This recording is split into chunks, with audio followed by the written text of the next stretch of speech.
for a very special moment for culture in Nigeria, and more specifically for cinema in Nigeria, and for Yoruba people. I think so. We are here for the first time ever having a museum dedicated exclusively to Yoruba culture, history, and heritage. And also, for the first time, having an epic film that everybody has been proud of its first part. And now we have the second part coming out tomorrow, and we're having a premiere in a museum. That for me is historic.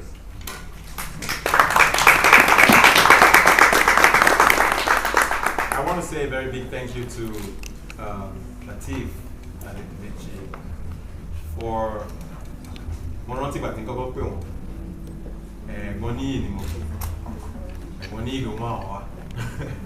and this has been since October, if I'm not mistaken, that we've been having this conversation.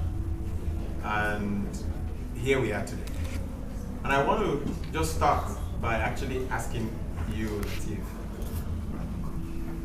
what does it really mean, in your own words, what does it really mean to be here at this very moment in time? It's a thing of joy and a great time to be alive, and a great time that this is happening in my own generation. But what we have always wanted to do is happening. What I've always dreamt that one day I want to do this is happening. That it's not even happening in a small way, it's coming out in a deep way, which is to uphold our culture, to keep telling our own stories, and to keep letting people know that in this part of the world, we are big on culture, we are big on tradition. We have got our own heroes as well that we must celebrate. Why do we embrace other people's culture and forget ours? So this has always been a major thing that I want to do, and I'm glad that it's happening right now. Thank you very much. I'm going to talk to my own big sister, Biwadeex. You are a very, very well-renowned publisher. And I mean, since I've ever known you, this is what I've known you for. Meaning, you are into storytelling. You are into storytelling in a big way as an entrepreneur, also as a custodian, and also as a curator. So you have been very much engaged in how do we move stories, how do we move it around. Because today, we are having a movie premiere. But one thing I've always understood about creatives is that whether we are in movie, in music, in literature, in dance, in architecture, in fashion, all of us, whether we know it or not, we are actually engaged in the technology of storytelling. How are you seeing, the possible interaction, between all the different media that we all use? Where are we currently, and where can we go, at least especially from this moment? Thank you so much. Can you all hear me? Yes. I think it's a really exciting moment to be Black, to be African, and to be Yoruba. Because I just want to start in terms of, for us to be at the Museum of Yoruba Culture and History, where we know that Yoruba is one of the most studied cultures of Africa in the world. And we have to take that seriously, that the world study us. It's whether we study ourselves and whether we think what we do is important or whether our history is important. People who are doing mathematics and computation, they look at Yoruba, they look at Ifa, and they look at mathematical elements of Ifa, right? As these are deep philosophical and very deeply scientific stuff, and we have to take it seriously. So I think where we are at this moment in time is that we are seeing a convergence of whether it's the literary culture, whether it's the musical, whether it's theater and cinema that we're here to celebrate tonight. We're seeing all of this convergence, and people across Nigeria and across the Black world are beginning to take that seriously for themselves. We are telling our own stories. But for me, I think it is not enough that we tell our own stories. We have to own the means of telling that story. We can do films, we can do cinemas and all of that stuff. But if we don't own the infrastructure for doing so, somebody else is going to determine whether we can or cannot produce this film. So you may do your film, and so we have to rely on Netflix to do it. If Netflix decides today this film is not in vogue, it's not what we need, then we have nowhere to go. We are back to NTA, and we know all of what that means and stuff. So I think what is crucial is, as we're telling our own stories, we also have to take cognizance of the importance of building the infrastructure, or what I call the infrastructure of the imagination. We have to build the infrastructure alongside the telling stories, because if telling stories is one thing, the owning the means of production of telling that story, they're two separate things. So we have to be cognizant of that. And I'm very much, as a person, very much interested in curating stories, but also owning the means of production. Those two things is how do we combine them together. Beautiful. And I think, that was why when I was, mentioning you, saying you're also an entrepreneur. And I'll come to our brother, Amaso, who has become a very popular person, doing something that many people of our generation don't even think that you can actually become viral doing such things. And I just want to kind of latch on this idea of owning the platform. I mean, we all see that now you're going to be on DSTV. Before, it was going to be the other way around. And now, it's just amazing how people all by themselves start their own platform, and the mainstream platforms start running after them afterwards. So I want you to just tell us, because when you were being introduced now, they introduced many things. But many people online think you are a content creator. But me, I know that it was a strategy. So can you just tell us something about that strategy, and how, now that we've gotten to this point, we're taking not just ownership, but also cognizance of the ways at which we can do this thing that can sound cool, but at the same time, it's completely Yoruba. Please tell us about that experience.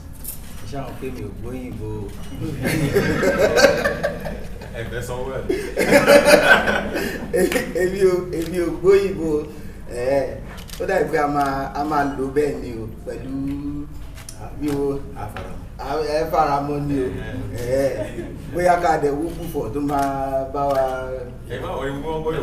Ó dáa. Yàrá yìí tá bá ti wọnú nǹkan tó máa ń ṣe sẹ́yìn bọ́dọ̀ máa gbọ́ Yorùbá. Ó máa gbọ́ Yorùbá, a dúpẹ́ lọ́wọ́ Ọlọ́run. Lẹ́yìn Ọlọ́run ni ọba mi ọlọ́pọlọ tí ń fọpọlọ fẹ́ni tó ń fọpọlọ lọ́pọlọ. Nígbà tẹ́ni tó ń wọ́pọlọ bá wọ́pọlọ wá sílé ọlọ́pọlọ, tí ṣe àgbàlagbà mi lẹ́gbìmọ̀ rẹ̀ tí ń bínú ọ̀pọ̀lọpọ̀ tọrọ fẹ́ni tó ń fọpọlọ lọ́pọlọ. Lẹ́yìn Ọlọ́run.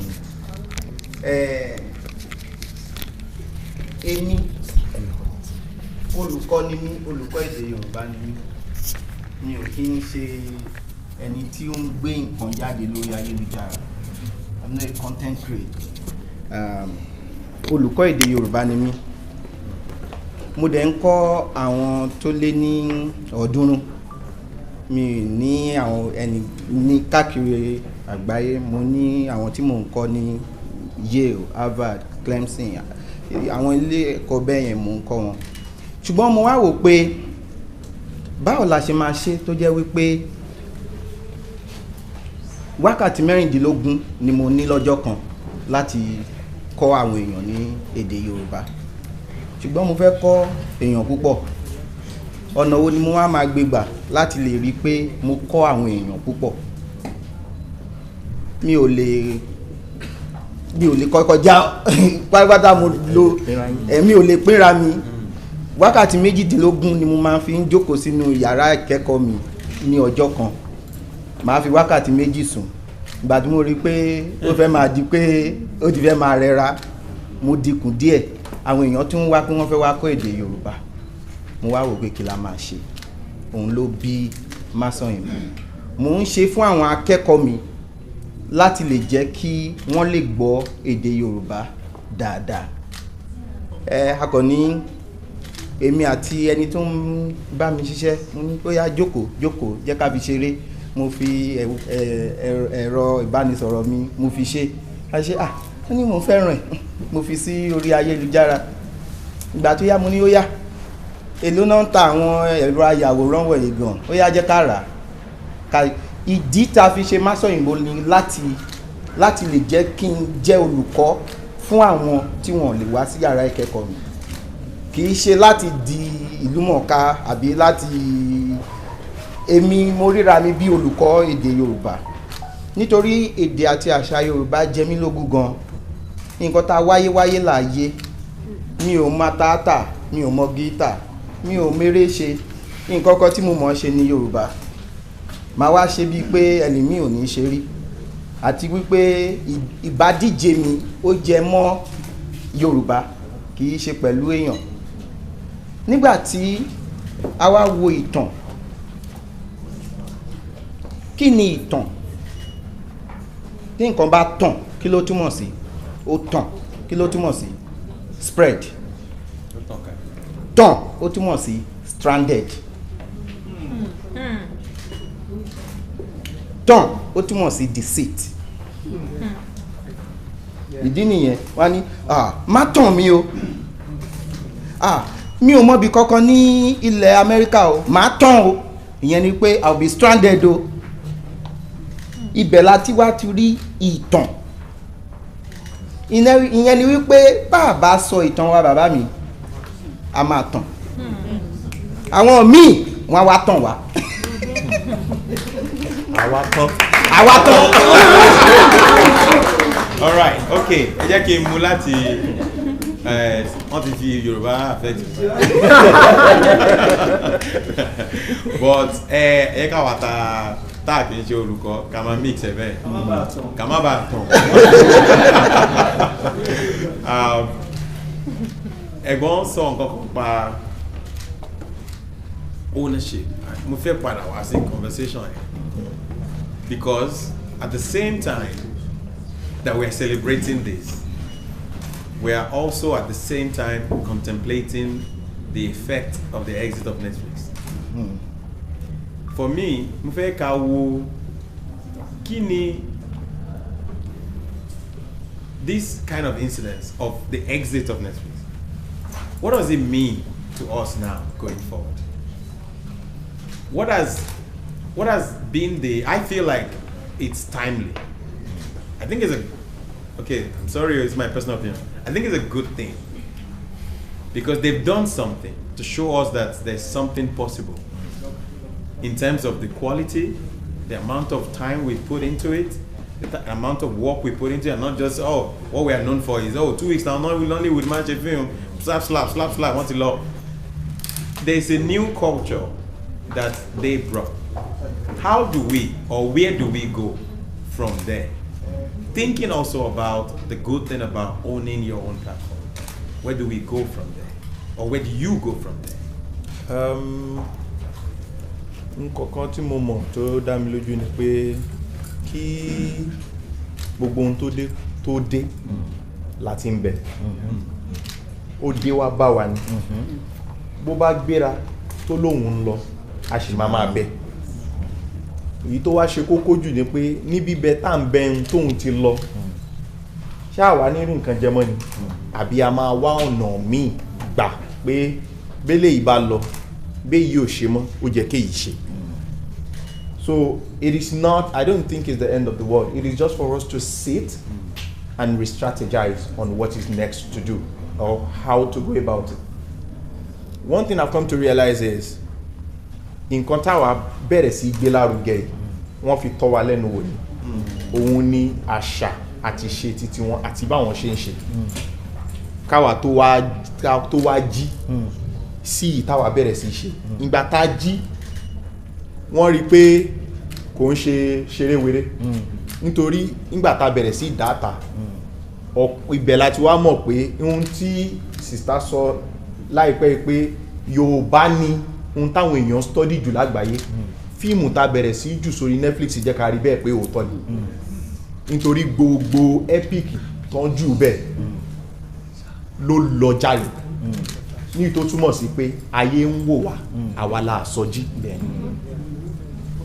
èyí tó ti fi kọ́ wa yẹn ó ti wá wà nínú ẹ̀jẹ̀ ó ti wá settle sínú brain wa tá bá ti wá rí nǹkan míì tó yàtọ̀ sí a kì í fẹ́ gbé lárugẹ àmọ́ nísìn táwa náà ti jí níbi oorun tá a sùn para táwa ń try láti dá àwọn èèyàn wa padà níwọ̀n bá ọ̀gá tá bẹ̀rẹ̀ sí ṣe epic léra lílà àwọn èèyàn wa tún complain pé wọn ò mọ̀ ju epic lọ nítorí wípé kí ni ohun tí a ti fi lọ tọ́ra wa ó ti dùn mọ́ wa kọjá àyè ohun tó jẹ́ titi wa àwa dá wa padà sẹ́sẹ́ àárọ̀ nígbà tá bá dára wa padà síbẹ̀ tí ò sí nǹkan míì a rí pé ohun tiwa yẹn tẹ́ni tèkísà ń dà so we are back there no matter how much we want to go to the foreign land or do something foreign, this is us.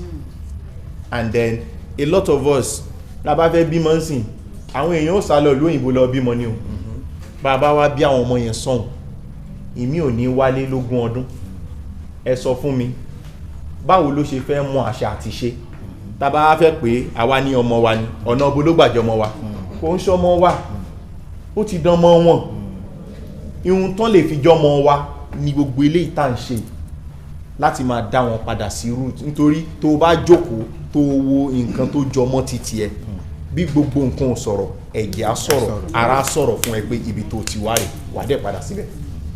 So we will keep telling our stories. If it is for nothing, we will keep documenting them and keep keeping them. Someday there will be a way that we will put it on our own platform and people will come for it. Just as we went for them, they would come for it as well. Nice. Enjoyable.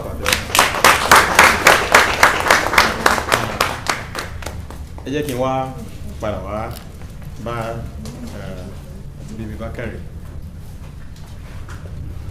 Sherry, one of the things tó ṣe wá tó bá wa gan is the fact that majority of us tá wà ń bí agbọ́ Yorùbá o but ilé láti kọ́ Yorùbá wa jẹ́ èdè respect èdè ilé and ilé dẹ̀kẹ̀rẹ̀ has very little intellectualization going on there. Wọ́n lè kọ̀wé fún ẹ o kò jẹ́ kó máa túmọ̀ òwe fún ẹ ṣùgbọ́n ilé ẹ̀kọ́ láti ń kọ́ intellectualization. In fact mo gbọ́ pé ní Naija wa yìí when you study Yoruba you can tell me maybe tó bá máa fi dé masters level English ló máa fi kọ́ ẹ Yorùbá because o ti wá dé level kama think not just language anymore but really reflection. So why I'm saying that is that majority of our books èmi tẹ́ ń wò yìí mo ti ka ọ̀pọ̀lọpọ̀ ìwé nípa àṣà àti ìṣe Yorùbá ṣùgbọ́n English ni mo kà wọ́n. Ìwé mélòó ló wà ní èdè Yorùbá nípa àṣà ìṣe àti ìtàn wa? Mi sọ pé kò sí o, mélòó compared to in English. So that's where I'm coming to you. Like, what is the landscape like?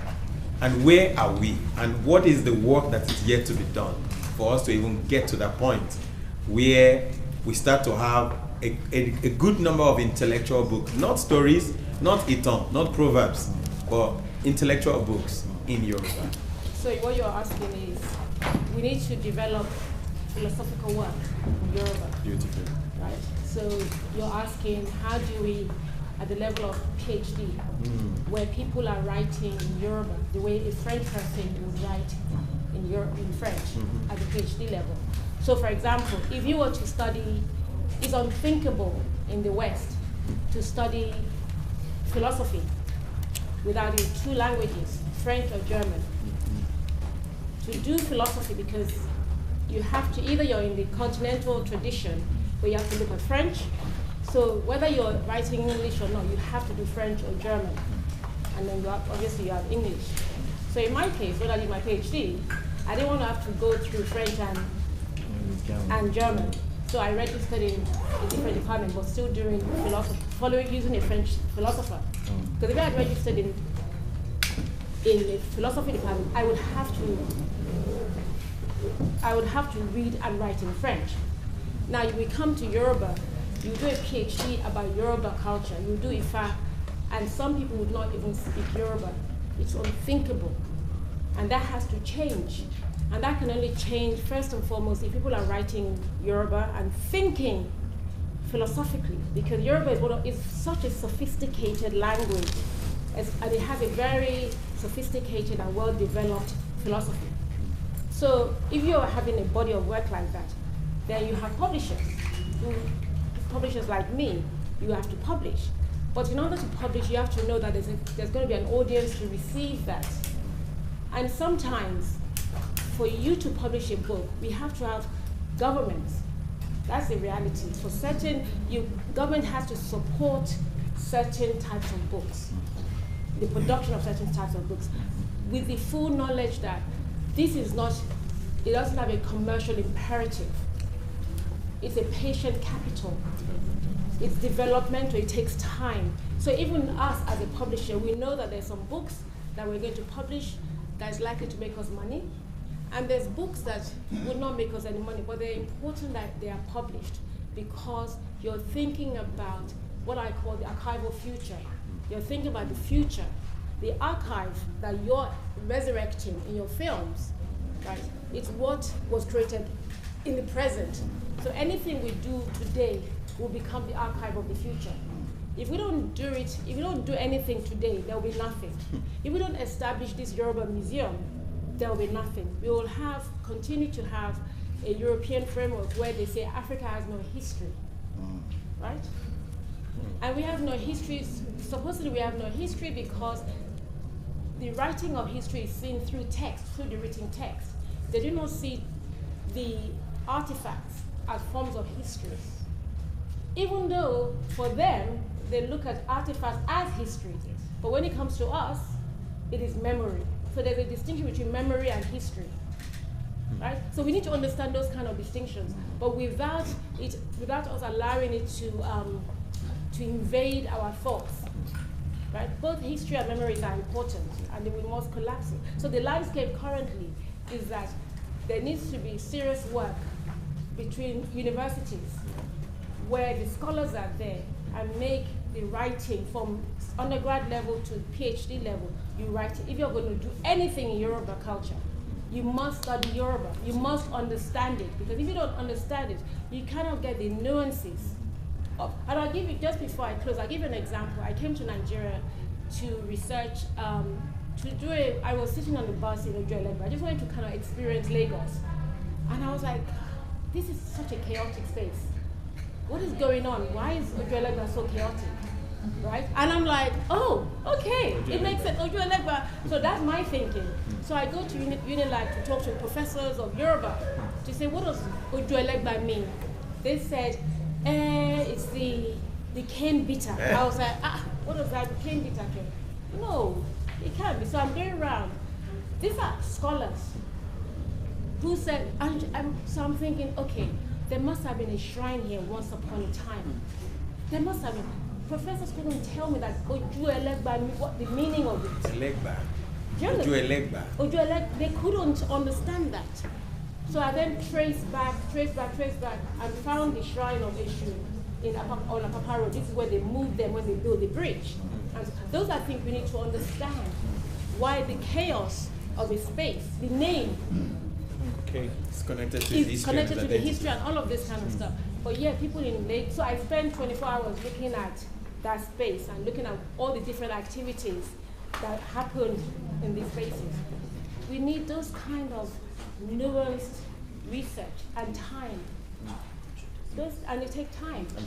And funding. And resources. And sometimes you watch films like Lisabi, for example, and you see all knowledge, all history are imperfect. right? Yes. We have to start from that basis that they are imperfect, but they are necessary. Very. And they provide us with an entry point to access things that we may not have access to. More people now, will know about Lisabi, right? They will know when you talk about something like Kuti, the heroes or whatever, how do you call it, the thing of Lisabi. Yes. You now kind of see it with the film. Yes. Right? Now the next stage is, and you asked your question earlier, the next stage is, how do we kind of then turn that film into a book form so that more people can read it, it can circulate differently, because people access information in multiple forms. I'll stop there. All right. Ẹ má bínú, tẹ́ ẹ bá ní ìbéèrè, ẹ mú dání, ayé máa wà fún yẹn. But my very last question before I move into the audience, and I want to push it to you, Latif. One of the things that is very interesting in the recent time in Nollywood is actually the emergence of, even though I know Nollywood, especially Yoruba, arm of Nollywood, collaboration has been something that has been very present. But maybe there's something quite clearer in terms of Until and I forgot your company's name.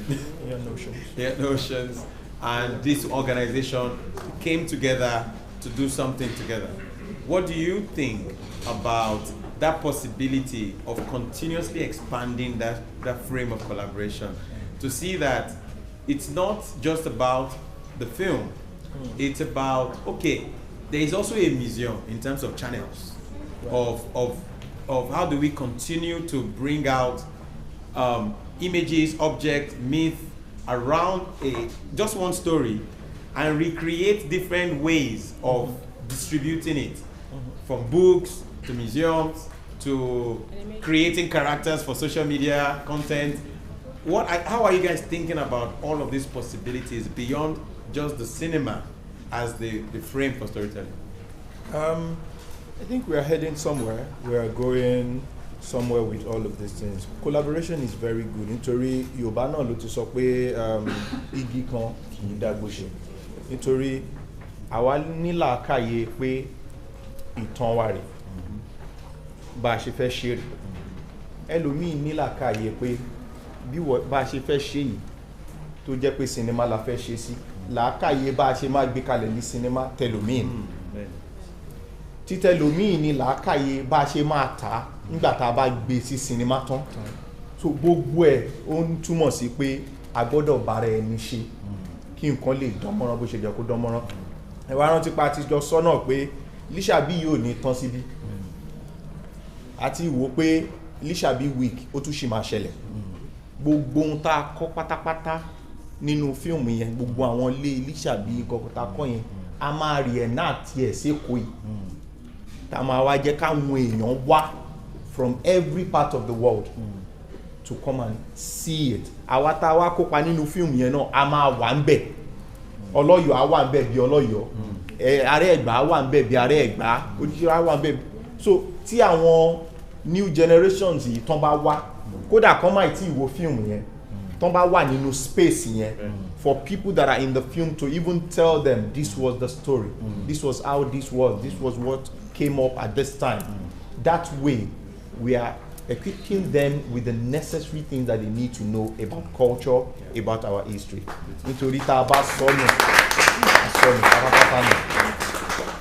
Ohun tójú rí ṣe díẹ̀ náà, nítorí ìtàn ìlú ni. Ọ̀pọ̀ wa sì rèé àsí láyé nígbà tó ṣẹlẹ̀. Kódà àwọn tá a gbọ́ lẹ́nu ẹ̀ náà, wọ́n gbọ́ lẹ́nu èèyàn ni. Bí ó ti di àrọ́bá sì ní wọ́n ní bàbá àtàn ni. So ohun tá a gbọ́ ni. Àmọ́ nígbà tá a fẹ́ bẹ̀rẹ̀ Lisabi agbéra àti kámẹ́rà, ó di pálàsì Aláké. A lọ ọbẹ̀, a béèrè. A rí bàbá arúgbó kan bẹ̀ tán sọ oríṣiríṣi fún wa nípa Lisabi, bó ṣe jẹ́, bó ṣe wà, bó ṣe rí. Lẹ́yìn àwa gbéra, a lọ sínú igbó Lisabi ọ̀hún níbi tán ní Lisabi wọlẹ̀ sí àdébẹ̀. Ṣó wọlẹ̀ lóòótọ́ ni?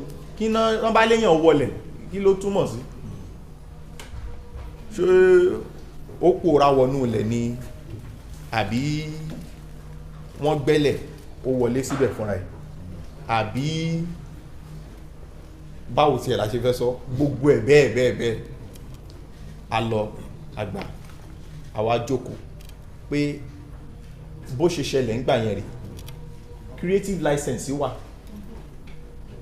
what can we add to it to make the situation more explainable to people so that they will know the extent of what went wrong at that time so that ayé ìgbà yẹn àtayé ìsìn we can merge it together and still not lose the essence of the real story that we are to tell people.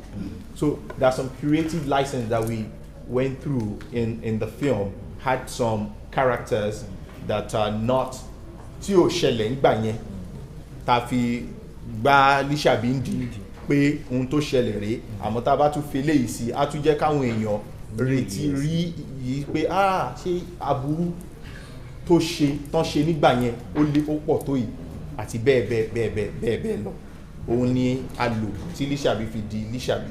Ohun táwa fi wá gbèrò pé ká ṣe Lisabi ni pé èmi fúnra mi ti rí pé a ti ń sọnù láwọn ọgbà kan òyìnbó ni bàbá mi nìkan ni mo mọ̀ tó máa ń sọ pé tí n bá bẹ́ẹ̀ sọ Yorùbá má fòyìnbó dá mi lóhùn pẹ̀lú Yorùbá padà tó bá ti délé ẹ̀kọ́ ẹ̀ ibi tẹ́ ti ń kọ́ ilé ẹ̀kọ́ yín ẹ máa fira yín bá English yín sọ̀rọ̀ kí n tó bẹ̀rẹ̀ sí embrace pé Yorùbá yìí lóòótọ́ ohun téèyàn ń dìmú ní ṣíṣe ni ká má sọnù.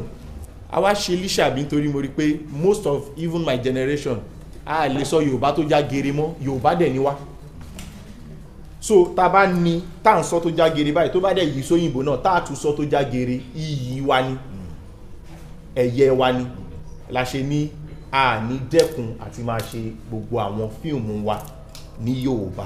Àwọn China ń ṣe ní China a dẹ̀ máa wo tá máa fẹ́ wò kú gbogbo wa là ń wo India ń ṣe ní India wọn ọ̀dẹ̀ ní sọ èdè míì a dẹ̀ máa jókòó tì a dẹ̀ máa wò ó so a gbọ́dọ̀ ṣe náà ní Yorùbá bẹ́ẹ̀ tó bá dojú ẹ̀ wọ́n á gbà tọwọ́ tẹsẹ̀ wọ́n á dẹ̀ máa wà. Alright, ẹ ṣeun ẹ bá wa response sí.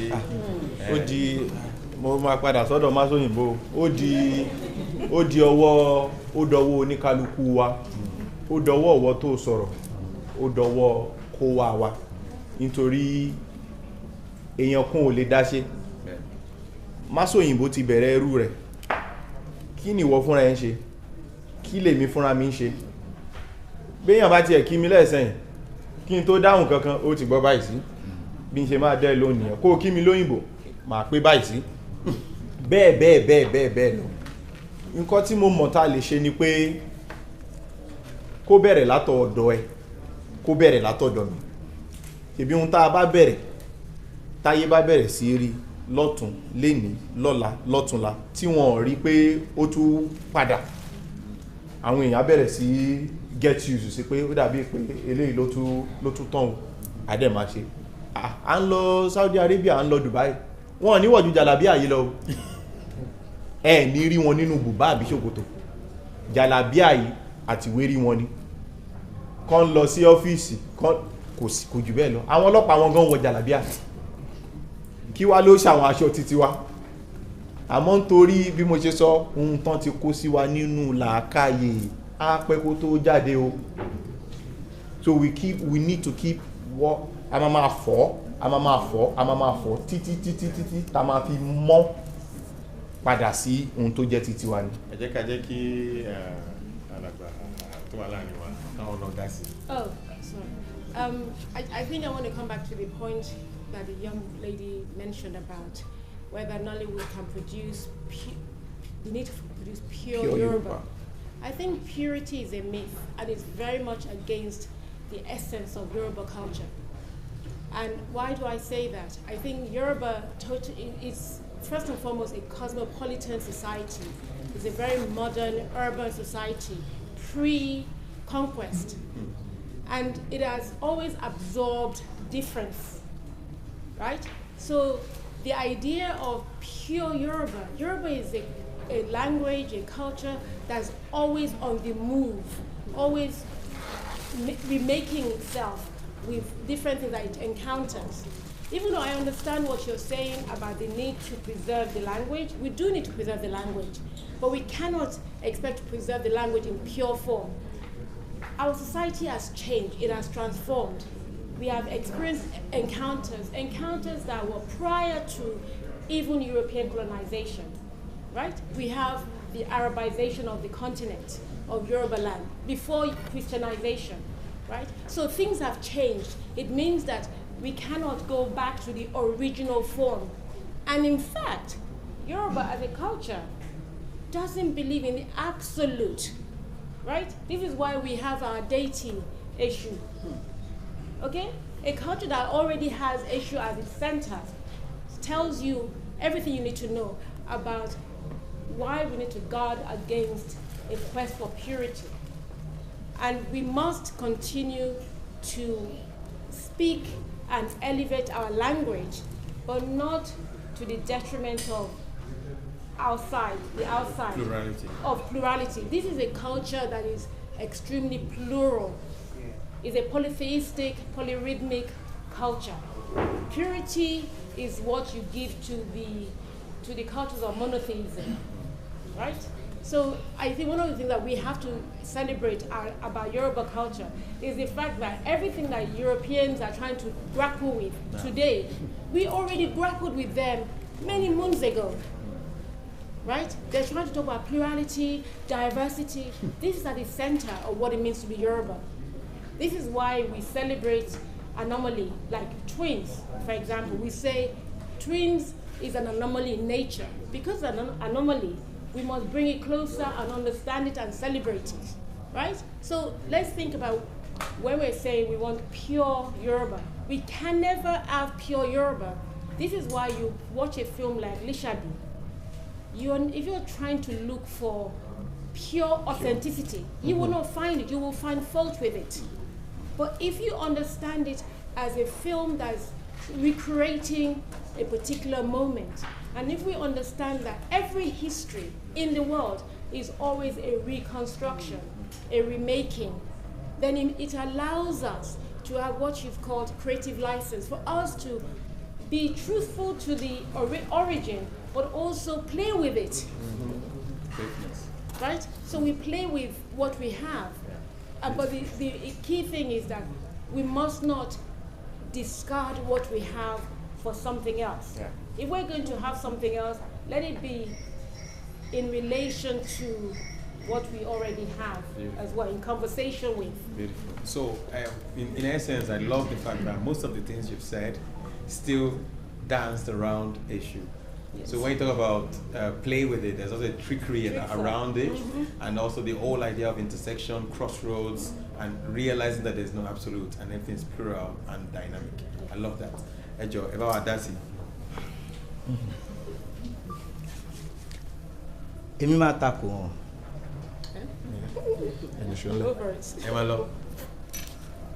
Ṣé mọ̀ pé ó ní nǹkan kan tí mo máa ń sọ fún, gẹ́gẹ́ bí mo ṣe sọ, mo ń kọ́ àwọn èèyàn lé ní ọ̀ọ́dúnrún ní Yorùbá. Mo máa ń sọ fún àwọn èèyàn wípé àìníra ẹni, ọ̀rọ̀ yẹn kéré ṣùgbọ́n ó lọ́rìn gan. Kéèyàn má ní ara ẹ̀, òun ló ń dààmú wa. Àìníra ẹni, mo wá kọ́ lóyìnbó pé identity inferiority complex. Nǹkan tó ń dààmú wa nìyẹn. Tó bá ṣe pé a níra wa, tí èdè tá à ń fọ̀ tó yé wa, a mọ̀ wípé èdè Yorùbá kọjá èdè.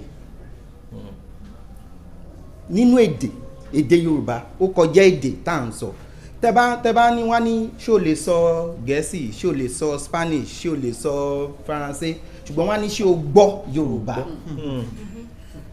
Ó lè sọ Yorùbá kó má gbọ́ Yorùbá. Àìlè gbọ́ Yorùbá ló jẹ́ ká máa sọ wípé a ní sọ Yorùbá tó yọrantí. Kò sí nǹkan ẹyọ kan tó yẹ kó sọnù nínú èdè àti àṣà Yorùbá. Tẹ́ bá sọ pé bàbá lásán, bàbá, ó kọjá pé kí gbogbo wa sọ pé bàbá kí ni bà to cover bà to shield wọ́n ní ẹyẹ bà lókùn adìyẹ bà lẹ́yìn ó sàbà ó bà náà ni tí kòkó wọ́n ní wọ́n bà kòkó ṣé pápákọ̀ fún yín ti bà ìyẹn to land to protect to shield to guide bà to meet mo máa bá yín lọ́la o máa bá yín ṣé mo máa bá yín tẹ́ bá wá sopọ̀ tẹ́ bá sọ pé bàbá someone that protects that guides that shields that chastises and someone you can meet to meet your needs ó kọjá kéèyàn kan sọ pé bàbá mi àgbọ́yé tẹ́ bá sọ bàbá Yorùbá o tẹ́ bá sọ bàbá ẹ̀yin mọ nǹkan tẹ́ ń sọ ẹ̀ ní fẹ́ sọnù àwọn Gẹ̀ẹ́sì wọ́n mọ àwọn mi ò fẹ́ sọ Gẹ̀ẹ́sì nìkan àwọn òyìnbó yẹn wọ́n mọ nǹkan tí à ń sọnù tá a gbọ́ yìí àwọn tí alábàáṣiṣẹ́ mi nìyẹn àwọn tí wọ́n jẹ́ tó ń ṣiṣẹ́ ní tó ń wà ní Mexico tó ń wà ní France tó ń wà ní Guinea tó ń wá gbé lọ́dọ̀ mi òyìnbó tó ń wá ń kọ́ Yorùbá tó ń gbé nílé mi wọ́n ń gbé nílé mi funfun àwa táwa ń bí a gbọ́ Yorùbá tó wọn a lè kífá a mọ̀ kankan tá a bá sọ pé a fẹ́ pé a lè padà sí ká sọ èdè Yorùbá tó yọrantí a sì wà ní èrò àná Yorùbá sọ pé ọgbọ̀n ọdún ni wéré ẹ̀mí ọgbọ̀n ọdún ni wéré ẹ̀ àwọn bàbá wa yẹn àwọn ìyá ńlá wa tán gbé èdè kalẹ̀ kò sí nǹkan tó jẹ́ àṣàdànù ní èdè Yorùbá there is something called arbitrariness like there is nothing cup about cup there is nothing book about book but kò sí ọ̀rọ̀ Yorùbá tí a fẹ́ sọ tí ò ní ìtumọ̀ tẹ́ bá sọ pé ẹ̀gbọ́n kí ni ọgbọ́n wisdom ẹ̀gbọ́n jù mí lọ ẹni tẹ́ bá pè lẹ́gbọ́n ó yẹ kó gbọ́n jù yín lọ ẹ̀kú àgbà. nǹkan tó jẹ́ ẹ̀gbọ́n nìyẹn ṣùgbọ́n gbogbo wa là ń fọ ẹ̀gbọ́n gbogbo wa là ń sọ ẹ̀gbọ́n ṣùgbọ́n gbogbo wa kọ́ ló gbọ́ ẹ̀gbọ́n tẹ́ bá gbọ́ èdè yín ẹjọ́ tẹ́ bá gbọ́ èdè Yorùbá ẹ ní fẹ́ fi èdè míì kún èdè Yorùbá Ọlọ́run gbọ́ àìgbọ́ ni Ọlọ́run gbọ́ àìgbọ́ ni pé a fẹ́ sọ èdè ṣé táwọn àwọn tó wà ní China yẹn tó bá ń sọ tiwọn ṣé wọ́n fi nǹkan míì kún wọ́n fi kún kò bẹ́ẹ̀ ń lọ sí Ìkòyí tẹ́ mórílé ọ̀nà Ìbàdàn ẹ bá lọ kẹ mórílé Àkúrẹ́ kẹ bọ́ sí Kogi kẹ bọ́ sí Àbújá ẹ ní dé Ìkòyí o ibi tí mò ń lọ ni wípé kò sí bá a sì fẹ́ lọ tó ibi tó ń sọ yìí la sì máa padà sí ká padà sí ẹsẹ̀ àárọ̀ ká bẹ̀rẹ̀ sí ń sọ tá a bá ń ṣàṣìṣe ká máa kọ́ nínú àṣìṣe wa àwọn tí mò ń kọ́ mo máa ń sọ fún wọn mo ní ẹ lè sọ Yorùbá bí mo ṣe ń sọ Yorùbá bí èmi náà ṣe lè sọ Gẹ̀ẹ́sì bẹ́ẹ̀ ṣe ń sọ Gẹ̀ẹ́sì ṣùgbọ́n tẹ́ bá sọ pé bàbá tèmi sọ pé bàbá ṣùgbọ́n ṣé mo gbọ́ nǹkan tó sọ mo gbọ́ àbí ìyẹn ti tó mi torí tẹ́ bá sọ lọ́jọ́ kan ọjọ́ méjì ọ̀sẹ̀ kan ọ̀sẹ̀ méjì oṣù kan oṣù méjì ó máa yàtọ̀ nǹkan mi ò ṣe pé mo kúrò lọ́nà yìí o mo kàn ń sọ wípé ká yọ kúrò pé a lè padà sí ká fọ Yorùbá kó mọ́ tíní kí làṣà ṣà to pick to select nǹkan tí a ṣà bá ṣe ń kíra wa bá ṣe ń sọ̀rọ̀ bá ṣe ń hùwà èdè wa àṣà àkósójú kan àwa ní àṣà tiwa ni àwa máa ṣe ibi tí ìṣe tradition ti wá nìyẹn àgbà onítọ́ lórí. àbí àṣà nǹkan tá a ṣà tá à ń ṣe èyí tí a bá wá ṣà yẹn tá a ṣe yẹn àwa sọ di èèwọ̀ nǹkan tí ò wọ̀ taboo tí ò bá wa lára mu ṣùgbọ́n tí bá sọ pé èèwọ̀ kò wọ̀ fún mi nǹkan tí mo fẹ́ ká ṣe ni wípé ká sọ èdè elédè di èèwọ̀ fún wa ká sóde wọ̀ bàbá ṣe fún ọdún kan ọmọ ìyá mi ọlọ́run ó máa mọ́ra ṣé mo èmi náà ò lè sọ bí mo ṣe ń sọ tẹ́lẹ̀ báyìí rí iléèwé ẹ̀kọ́ gíga tí mo lọ aládàáni ni torí tèmi ní Covenant University náà ṣe bẹ̀rẹ̀ sí ń jẹ́ ká máa wọ aṣọ tiwantiwa lọ́jọ́ àìkú torí kí ni mò ń wọ̀ aṣọ agbádá ni mò ń wọ̀ mo ní tó ẹ̀ẹ́dẹ́gbẹ̀ta jù bẹ́ẹ̀ àwọn tó ń wọ aṣọ òyìnbó wọ́n ń bá mi wọ́n á máa wá fún mi lágbádá màá máa fúnyàn mò ń kó agbádá fúnyàn tó bá bá yín lára mu àwọn èèyàn bá yín bẹ́ẹ̀ bá gbóní bá fàṣẹ pé gbá ẹ̀ nọ́mbà ń bá fi ẹ jọ ẹ jẹ́ ká mú. ẹ ṣeun. At this point, sorry. At this point, we will have to close it.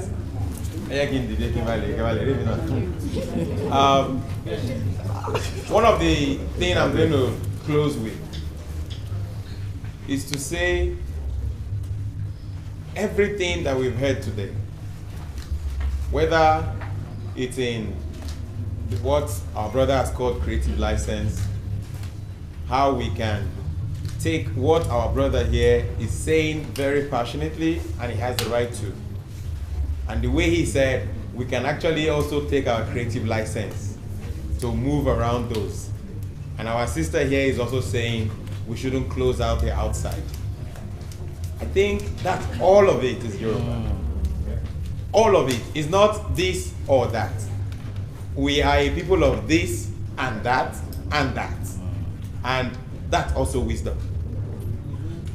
And you will ask yourself, what is the purpose of a Yoruba Center for Culture and History, if not for everything we've heard today? It's important for us to say it. We are very, very happy that we now have a space like this that is unashamedly Yoruba. Everything Temarimbi, I translate here because we are very open. And I want us to know that where we are now is not where we want to go. But we shouldn't underestimate where we are now. Gbogbo wa lè máa sọ English nsìn. Bóyá tó wọ́n fi di bí 5 years, gbogbo wa ti bẹ̀rẹ̀ iṣẹ́ tá à ń ṣe. Àwọn tó ń bọ̀ lẹ́yìn, they will have a very different upbringing. Because gbogbo wa tá à ń sọ òyìnbó tá à gbọ́ Yorùbá, kọ́kọ́ ṣe wá o. Nǹkan tó ṣe wá ló dé o. Nǹkan tó ṣe wá òun ló dé bá wa. So iṣẹ́ ta máa ṣe fún àwọn tó ń bọ̀ lẹ́yìn bí àǹtí ṣe sọ, ìsìn la máa bẹ̀rẹ̀. Àǹbẹ̀gbọ́n wa ṣe sọ, èwo ni wọ́n ń ṣe, èwo lèmi ń ṣe, èwo ni gbogbo wa ń ṣe. On that note, I'm going to say a very big thank you to all the panelists. Ẹ jọ̀ọ́ ẹ bá wa ṣá wọn látọ̀. And I want to say that we are open to more and more and more ideas. Film is not the only thing we'll be doing here. Literature is not the only thing we'll be doing here. Àwọn ọ̀jọ̀gbọ́n báyìí, a ní láti sọ̀rọ̀. Because this work that we are about to do from this place, whatever ideas you have, please come.